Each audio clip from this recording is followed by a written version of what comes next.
राजेश जी के अकेलेपन के दुख ने अब बचपने का रूप लेना शुरू कर दिया था। 5 साल पहले रिटायर होने से पहले उन्होंने बहुत कुछ प्लान करके रखा था, लेकिन उनकी पत्नी आभा जी के चले जाने के बाद से राजेश जी अपने आप को बहुत अकेला महसूस करते थे। लेकिन समय के साथ उन्होंने अपना रूटीन बदल लिया था।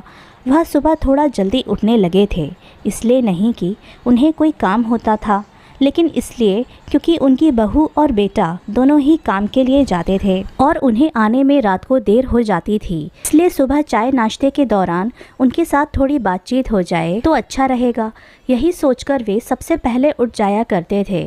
लेकिन दोनों के ही पास उनके साथ बोलने के लिए टाइम ही नहीं था।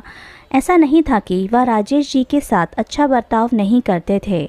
उन्हें अपने बहू और बेटे से कोई शिकायत नहीं थी। दोनों ही अपने पिता और ससुर से जैसा बर्ताव करना चाहिए वैसा ही करते थे।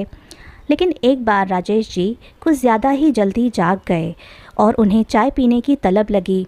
उन्होंने किचन में जाकर चाय बनानी चाहिए, लेकिन चाय उबलकर गिर गई और पूरा किचन का प्लेटफॉर्म खराब हो गया। बहू ने ससुर को तो कुछ नहीं कहा, लेकिन उसे गुस्सा ज़रूर आया था और यह उसकी बॉडी लैंग्वेज से साफ दिखाई पड़ता था। उस दिन तुरंत बेटे ने उनसे कहा कि बाबूजी, हमारा पूरा काम खत्म होने के बाद मैं आपके लिए चाय लेकर आया करूँगा आपके रूम में। एक बार उन्होंने अपने पोते को बस यूं ही कहा था कि चलो आज मैं तुम्हें स्कूल छोड़ देता हूँ।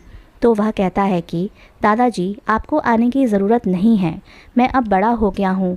अगर आप मेरे साथ आएंगे तो बाकी बच्चे मेरा मजाक उड़ाएंगे और मुझसे कहेंगे कि अकेले आने में डर लगता है, इसलिए दादाजी को साथ में लेकर आता है। उस दिन से राजेश जी चाहे सुबह कितनी ही जल्दी उठ जाएं, वह अपने रूम में ही रहते थे। हॉल में क्या चल रहा है उसका अंदाज़ा लेने के बाद ही बाहर आते थे। उन्हें पता चल गया था कि वह उनके जीवन का हिस्सा ज़रूर थे, लेकिन ऐसा हिस्सा जिसे घर के लोग अनदेखा करना चाह रहे थे। अब उन्होंने अपना वक्त बिताने के लिए शाम को सैर सपाटे पर निकलना शुरू कर दिया था। उनका रास्ता तय था। वह अपने घर से निकलकर बाज़ार के 2-3 शोरूम के पास से हर दिन गुजरते थे। इन शोरूम्स में रखी गाड़ियों को देखकर उन्हें अच्छा लगता था। उन्हें पहले से ही गाड़ियों का शौक़ था, इसलिए यहाँ उनका वक्त अच्छा कटता था। एक दिन गाड़ियों में कुछ अलग दिखा। कई सारी नई और ब्रांडेड गाड़ियों में एक पुरानी गाड़ी ऐसी भी थी जो अलग रखी हुई थी। उसके लिए एकदम अलग जगह थी, उसे अलग तरीके से सजाया हुआ था। कौतूहलवश उसे देखने के लिए वह अंदर गए तो एक चमचमाते कपड़े पहने हुए सेल्समैन उनकी तरफ आया और बोला, आइए सर, कौन सी गाड़ी देख रहे हैं आप? राजेश जी हिचकिचाते हुए बोले, नहीं, मैं तो सिर्फ देख रहा था, मुझे खरीदनी नहीं है। मुझे बस उस पुरानी गाड़ी को देखकर विचार आया कि इतनी पुरानी गाड़ी शोरूम में कैसे? दरअसल यह एक विंटेज कार है सर, इसे हमारे शहर के राजा ने आज़ादी के पहले खरीदा था। सेल्समैन ने उन्हें उस पुरानी गाड़ी के बारे में जानकारी देते हुए कहा, ऐसा है क्या? अच्छा बेटा, मुझे एक बात बताओ, हर नई गाड़ी पर उनकी कीमत लिखी हुई है, मगर उस पुरानी गाड़ी पर क्यों कोई कीमत नहीं लिखी हुई? क्या वह बिकाऊ नहीं है? राजेश जी का सवाल सुन सेल्समैन बोला, सर, ऐसी विंटेज गाड़ियों की कीमत पहले से तय नहीं होती। इनके सही कस्टमर को ही इनका सही मूल्य पता होता है। अगर थोड़े शब्दों में कहूँ तो यह गाड़ी महंगी से ज़्यादा मूल्यवान होती है। राजेश जी उस शोरूम से बाहर आ गए। कोई विचार उनके मन को कौंध रहा था, लेकिन क्या वह उन्हें समझ में नहीं आ रहा था। ऐसे ही कई दिन गुजर गए। अब आते जाते राजेश जी उस पुरानी गाड़ी को बड़े प्यार से देखते थे। कुछ दिनों के बाद उन्होंने देखा कि उनके बहू, बेटा और पोता सभी ने छुट्टी ले रखी है। वह सोच में पड़ गए कि उस दिन ऐसा क्या खास था जो सब घर पर थे।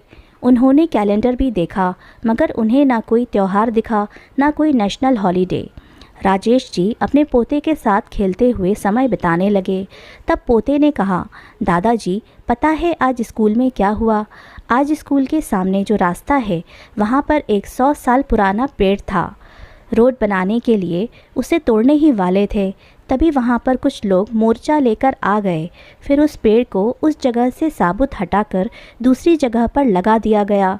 हमारी टीचर ने हमें समझाया कि चाहे वह पेड़ पुराना था, लेकिन वह हमें 24 घंटे ऑक्सीजन देता था।